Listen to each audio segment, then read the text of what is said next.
Décrétez dans votre esprit que c'est fini. Ce n'est pas un jugement de Dieu ou du destin, mais votre propre phrase sur vous-même que vous garde pauvre ou inquiet. Le succès ou l'échec est décidé dans votre propre esprit. Même contre l'opinion négative du reste de la société, si vous révélez à travers la volonté que tout est passé par Dieu, la conviction qu'il ne peut pas être abandonné pour souffrir dans les difficultés, ressentira un pouvoir divin secret sur vous et verra que le magnétisme de cette conviction et ce pouvoir ouvrent de nouveaux chemins vers vous. Le temps de l'échec est le meilleur moment pour planter des graines de succès. Le coup de circonstance peut le confondre, mais gardez la tête haute. Essayez toujours une fois de plus, peu importe le nombre de fois où vous avez échoué.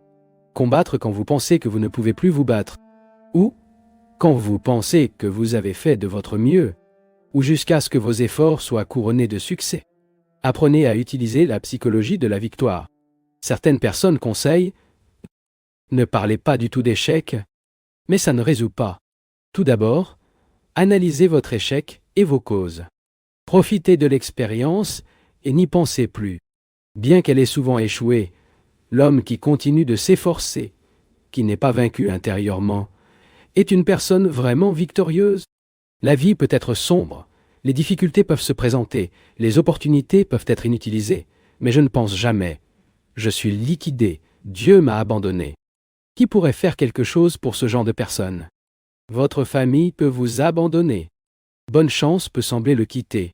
Toutes les forces humaines et naturelles peuvent s'imaginer contre vous. Mais par la qualité de l'initiative divine à l'intérieur, vous pouvez vaincre toute la progéniture du destin créée par votre propre espiègle et victorieux, et en mars pour entrer au paradis.